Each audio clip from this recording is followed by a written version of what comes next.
के बारे में चर्चा चल रही थी कि दान का कभी अपने पर्सनल परिवार में जीवन में उसका उपयोग नहीं करना चाहिए। छोटी छोटी सूक्ष्म बातों को भी बताया कि हम कैसे दान का उपयोग करते हैं और उसका फिर परिणाम क्या बताया है।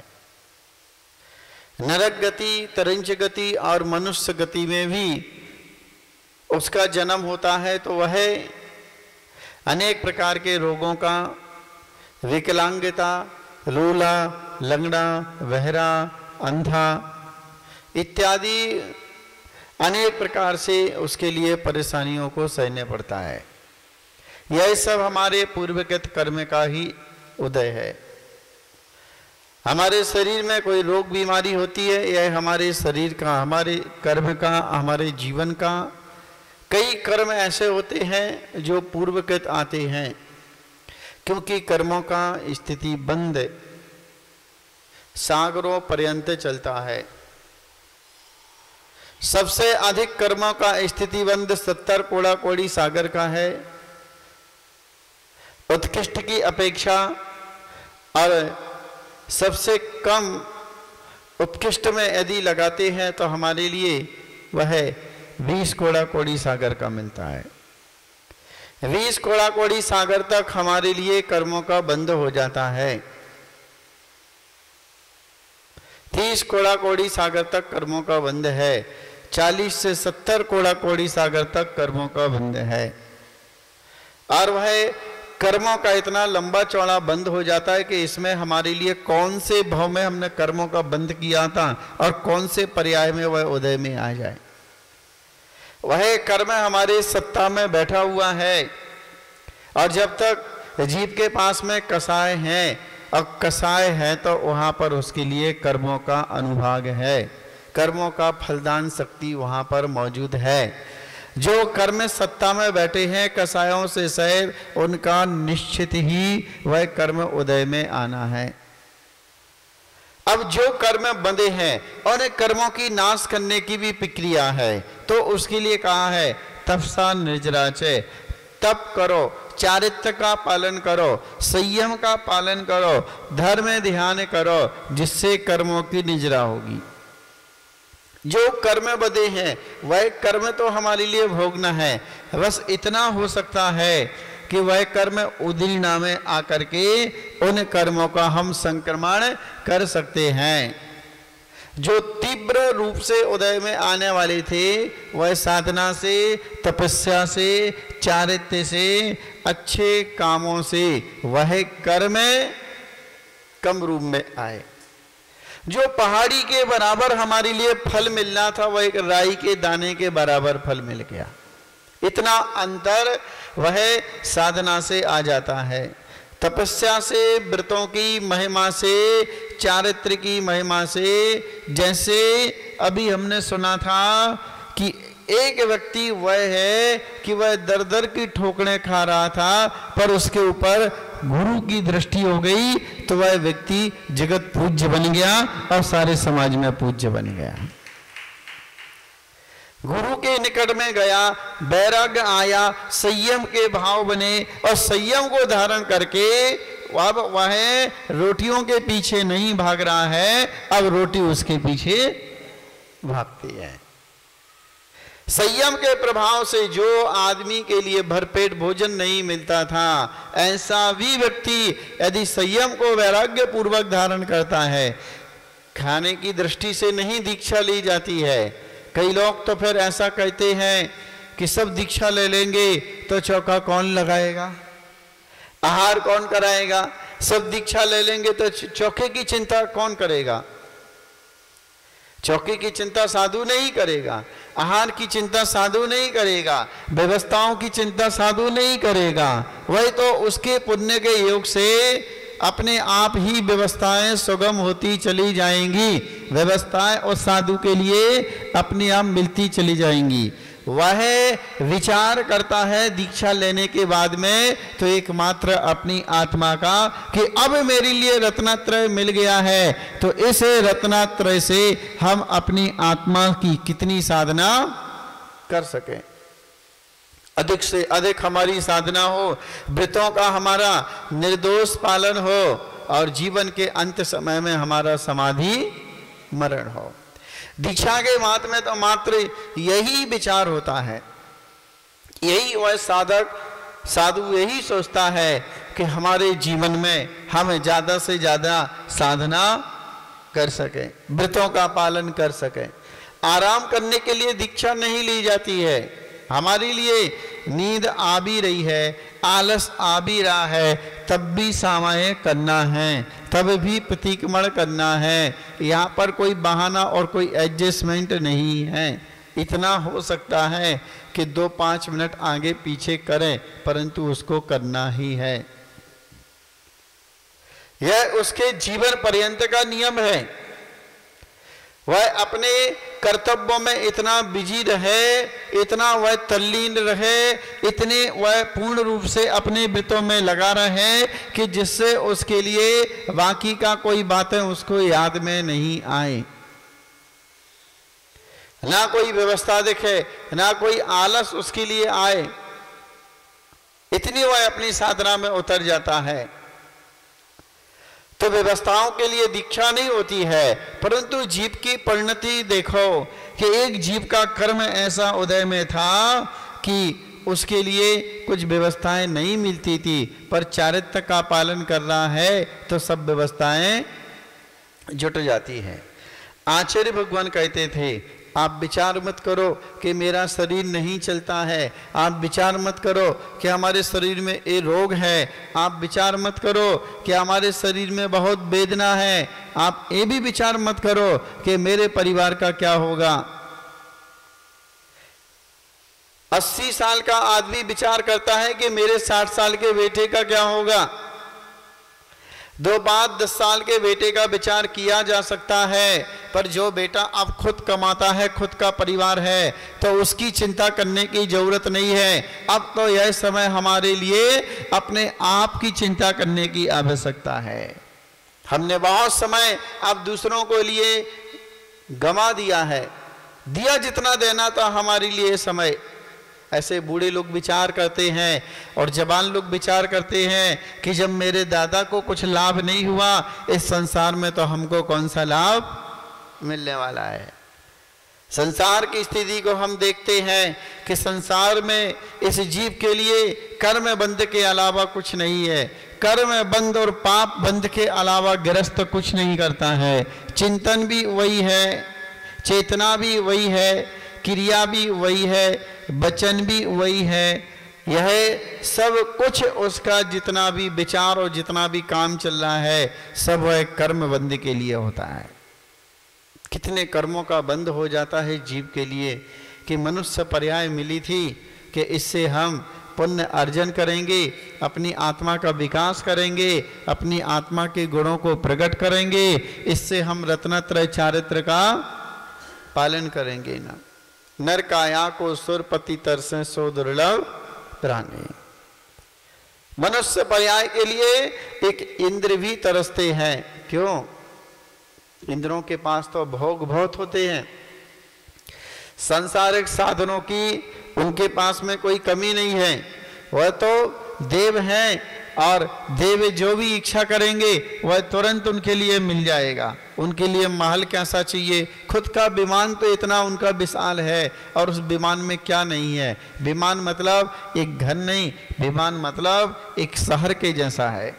शहर में जैसे सब सामान मिलता है, शहर में सब सामग्रियां मिल जाएगी, वैसे ही उस विमान में सब, वहाँ पर उद्यान भी है, वहाँ पर भोगोपभोग की सामग्रियाँ भी हैं, वहाँ पर कल्प वृक्ष भी है, वहाँ पर उस विमान में घूमने फिरने मौज मस्ती के जितने भी हमारे साधन होते हैं, जिनके लिए हम तरसते हैं, ऐसे सारे साधन उनके विमान में रहते हैं। वह इंद्र हमारे मनुष्य भाव की संसारिक वैभव के लिए, विभूति के लिए नहीं तरसते हैं। वह तरसते हैं तो मुनिराज बनने के लिए तरसते हैं कि हम मुनि बने और मुनि बन करके मोक्ष को प्राप्त कर लें। वह सेठ बनने के लिए नहीं, वह चक्रवर्ती बनने के लिए नहीं तरसते हैं, वह तो महावृति बनने के लिए तरसते हैं कि हम महावृति बने और महावृति बनकर के हम अपने जीवन की साधना को प्राप्त करें, हम जीवन की साधना करें। यह जीवन हमारे लिए अपने आप को पहचान के लिए प्राप्त हुआ है। दौल समझ सुन चेत सयाने काल बिथा मत खोवो, यह नर भाव फिर मिलन कठिन है जो सम्यक नहीं होगा। यह नर भाव फिर मिलन कठिन है। यह मनुष्य का भाव, यह नर भाव अत्यंत बहुत उसके लिए कठिन है, फिर नहीं मिलेगा। अभी चेत जाओ, अभी अपने आप में हम संभल जाएं, जितना हम कर सकें उतना हम अपने जीवन की साधना को बनाए। श्रावक अवस्था में है तो श्राप का चार हमारे जीवन में आए, और मुनि अवस्था में है तो हमारे जीवन में वह मूलाचार की प्रवृत्ति हो। जितना हम यहाँ पर कर लेंगे उतना ही हमारी आत्मा उन कर्म बंधनों को कम करेगी। तो यहाँ पर आचार्य कुंद देव ने दान के बारे में कहा है कि भाई एक चावल के दाना भी निर्माल्य नहीं खाना, वह निर्माल्य का दोष लगता है। और वह अनेक प्रकार से दान की वस्तुएं मंदिर में हम देते हैं, वह कहीं पर भी हमारे लिए दोष नहीं लगना चाहिए। यदि एक मंदिर में हमने छोटा सा एक टेबल भी दे दिया, और टेबल देने के बाद में यदि उस टेबल पर हम अपना अधिकार जमाते हैं कि यह टेबल तो मैंने दिया है, यह टेबल मेरा है, इस पर मात्र मैं ही पूजा करूंगी, इस पर मैं ही अभिषेक करूंगा, यह कलश तो मैंने दिया है, यह टेबल तो मैंने दिया है, यह सामान तो मैंने दिया है, और उस पर अपना अधिकार जमाना, ये कोई दान की श्रेणी में नहीं आएगा। उससे अच्छा दान मत दो, ऐसे ही मंदिर में रख दो कि भैया हमको पूजा करना है तो ये हमारी टेबल है, हम उठाएंगे और हम ही रखेंगे। उस पर ये मत लिखा हो कि सब प्रेम भेंट है, कि इनके तरफ से है, कि इसके निमित्त से दिया है, ऐसा कोई नाम उस पर जहां तक हो वहां तक तो हम नाम से बचे। दीवालों पर नाम लिखने से नाम अमर नहीं होगा। ऐसा कुछ काम करो कि लोगों के दिलों पर मेरा नाम लिख जाए, और दिलों पर नाम लिख गया तो फिर किसी की शक्ति नहीं मिटाने की। कई जगह तो ऐसे देखने में आता है, हम कभी तीर्थ वंदना करने के लिए जाते हैं तो प्रत्येक सीढ़ियों पर भी नाम मिल जाता है, ये सीढ़ी का निर्माण करता है। और ऐसे जगह पर के जहां पर जूते चप्पल हमको खाने मिलते हैं, वहां ऐसी जगह पर भी नाम मिल जाते हैं। और हमने तो खाए सो खाए, और जो मर गए थे उनको भी लेके साथ में डूबे हैं। हमने तो अपना नाम लिखा है, ऐसे लिखाया जो मेरे पिताजी थे, पिताजी के पिताजी थे, पिताजी के पिताजी थे, यहाँ तक भी 3-3 पीढ़ी तक के हमने नाम चलाए, जिसमें से 2 पीढ़ी तो हमारी चली गई, उनके भी नाम चलाए। हमने मार खाई सो खाई, हमने जूते खाए सो खाए, और उनको भी खिलाया। हम भी खाएंगे और तुमको भी खिलाएंगे। हम नहीं बचेंगे तो तुम कैसे बचोगे? तो ऐसे भी कभी नाम देखने में आ जाते हैं। और जो ख्याति लाभ पूजा दी चाहे, धरी करण विविध देह धाय, आत्म अनात्म के ज्ञानहीन, जे जे करनी तन करण छीन। यह सब नाम ख्याति की इच्छा, चाहे श्रवण हो, साधु हो या श्रावक हो, दोनों के जीवन में यह नाम ख्याति की जो चाह है, यह बाहरी चाह है। नाम किसका होगा? पुद्गल का नाम होगा, शरीर का नाम होगा। फोटो किसकी निकलेगी? है तपस्वी सम्राट की फोटो बड़े चोरी से निकालने पड़ती थी। एक आध बार कभी वह जीवन काल में 1-2 बार कभी वह इस प्रकार से कोई प्रसन्न मुद्रा में रहे होंगे, पक्ष में रहे होंगे कि कुछ फोटो कोई निकाल रहा है तो ठीक है, आशीर्वाद है। पूरे जीवन काल में फोटो भी नहीं मिलती उनकी। एक आध कोई खड़गासन में मिल गई, 2-4 फोटो हैं जो वही फोटो चलती है। वह इन सभी चीजों से बहुत दूर थे। निष्प्रय संत थे, निष्काम संत थे, निस्वार्थ संत थे। आदर्श था हमारे लिए पंचम काल में भी ऐसा जन्म लेने वाला कोई जीव है कि जिसका जीवन बाहर से भी नग्न था और अंदर से भी नग्नता थी। कोई इच्छाएं नहीं, कोई आशाएं नहीं, कोई इच्छाएं नहीं, बस इच्छा यदि कुछ थी तो जैन धर्म की प्रभावना हो और मेरे गुरु की प्रभावना हो। बस एक इच्छा, मेरा नाम हो, मेरी ख्याति हो, मेरी पूजा हो, लोग मेरे लिए आसन लगाएं, मेरे लिए सिंहासन लगाएं।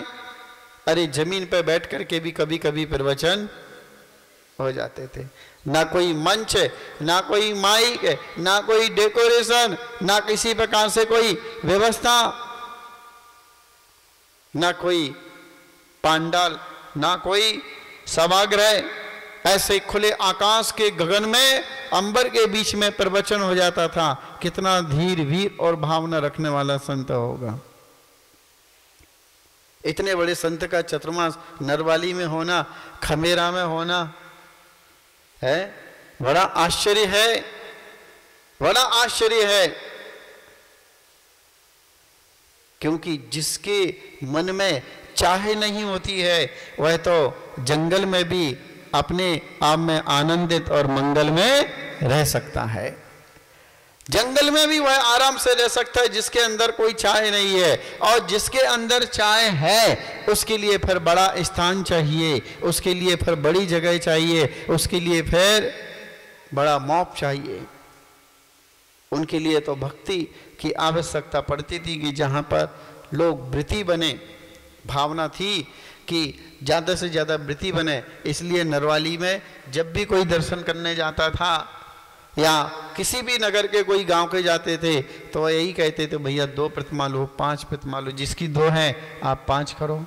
जिसका कुछ त्याग नहीं है आप शुद्ध जल का त्याग करो, फिर आहार लेंगे। शुद्ध जल का त्याग जिसका है, बाप जी मेरा शुद्ध जल का त्याग है, तो फिर तो गुरुदेव का यही कहना रहता था कि भाई यदि तेरा शुद्ध जल का त्याग है तो मैं तो आहार नहीं लूंगा। मैं आहार नहीं लूंगा।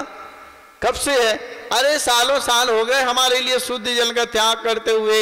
हमारे घर में तो कहीं एक बूंद भी कभी किसी का बाहर का पानी नहीं आया। मेरी जिंदगी निकल गई। मेरे बाप के समय से यह क्रम चला आ रहा है। तब आचार्य महाराज कहते थे तेरा बाप ने भी यही किया और तेरे बाप के बाप ने भी यही किया और तू भी यही कर रहा है, कुछ आगे बढ़। शुद्ध जल का त्याग यहां तक अभी नहीं हमारे लिए रुकना है, अभी तो आगे बढ़ना है। और कम से कम 2 प्रतिमा का पालन करो तभी तुम्हारे से आहार ग्रहण करेंगे। जिसकी 2 प्रतिमा थी वह बोलता था हमारी तो 500-10 साल से 2 प्रतिमा है, तो उसके लिए प्रेरणा रहती थी कि अभी तुम 5 करो या 7 करो। और 7 प्रतिमाएं जिनकी होती थी उनको कहते थे अब तो तुम सीधी 11 करो, तब तुम्हारी महानता है। छुल्लक बनो, छुल्लक बनकर के उत्कृष्ट श्रावक बनो और श्रावक बनकर के घर परिवार का मोह ममता का परिग्रह का त्याग करके निर्विकल्प अवस्था में आओ। जीव कल्याण की, प्रत्येक जीव के प्रति एक सद्भावना कि सभी जीव रत्नत्रय की साधना करके सब जीव अपनी आत्मा को सुखी बनाए, ऐसी पवित्र भावना थी कि संसार के प्रत्येक जीव सुखी बन जाए। करुणा करके लोगों को वृत्ति बनाते थे। वह सामान्य से इतना ही कह देते कि भाई अब जब तुम्हारे शुद्ध जल का त्याग है तो प्रतिमा में क्या करना है, अब प्रतिमा में कुछ नहीं करना है, सामायिक को बढ़ा दो और प्रतीक मण को बढ़ा दो और जो भी हमारे 12 व्रतों के नियम है वह धीरे से उनको समझ करके उन व्रतों का पालन करना।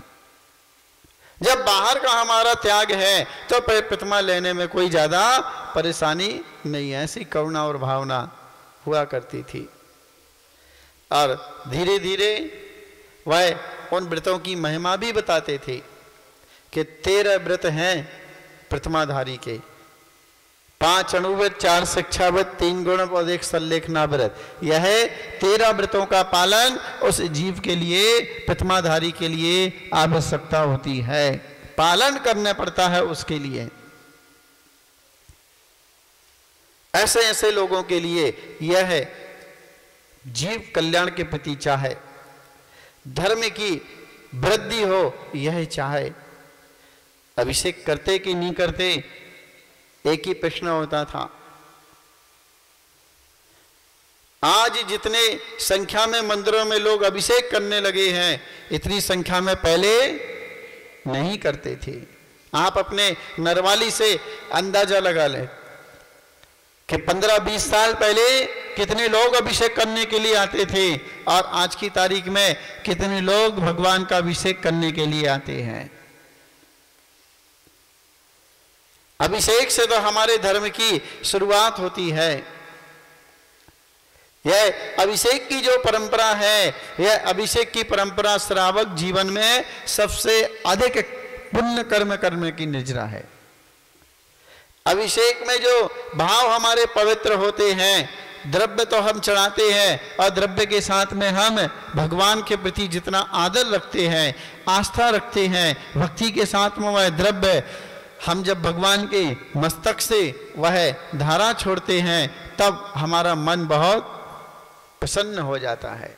और जिस दिन अभिषेक नहीं होता है, उस अभिषेक करने वाले श्रावक को पूछा कि उसका दिन कैसा जाता और उसका मन कैसा बेचैन होता है। और जिस दिन अभिषेक कर लेते हैं, उस दिन देखो कितना अच्छा उनका मानसिक तनाव नहीं होता है जो अभिषेक करता है। देखने में वह पुण्य तो है, पर करने में सबसे अधिक पुण्य है। देखने से संतुष्ट नहीं, करने से। भोजन देखने से पेट भर जाएगा क्या? शायद नरवाली वालों का भरता हो, ऐसा है क्या? अभी तक तो किसी का नहीं भरा। यहां पर भर गया किसी का? भरा कभी? थाली देख लो, सजी हुई थाली, खा लिया हमने गुलाब जामुन, देख लो और स्वाद ले लो अंदर, हाँ खा लिया, एक खा लिया तो आप पेट भर गया। बहुत अच्छा स्वाद था, बहुत बढ़िया घी का स्वाद आया, शक्कर का स्वाद आया, खा लिए हमने लड्डू। क्या सुंदर सब्जी का स्वाद है, देखने से पता चलेगा? नहीं होगा। वही तो हमको अनुभव में, जब हमारे हाथ में कलश आता है और जब हम भगवान के ऊपर डालते हैं, बीजाक्षर मंत्रों को बोलते हुए वहाँ पर भाव जोड़ करके, तब हमारा मन, हमारी आत्मा इतनी पवित्र होती है कि कितनी सुंदर और कितनी विशुद्धि हमारे परिणामों में आती है। यह तो अभिषेक करने वाला ही समझ सकता है। क्या विशुद्धि बढ़ती है, कितना बढ़िया अनुभव आता है, क्या पुण्य का संचय होता है। जन्म जन्म के पाप भगवान के अभिषेक से धुल जाती, इतनी विशुद्धि वो कर लेता है। तो दान की महिमा आचार्य कुंद स्वामी ने कही, और दान की महिमा के साथ साथ में उन्होंने यह भी बताया है कि भाई दान का कभी खाना भी नहीं, सोचना भी नहीं, जो बोल दिया सो बोल दिया। भगवान के सामने जो हमने वचन दे दिया, गुरु के सामने जो वचन दे दिया, और समाज के सामने हमने जो वचन दे दिया, एक बार वचन हमारे मुख से जो निकल गए, अब तो वह हमारे लिए करना ही करना है। किसी भी तरह से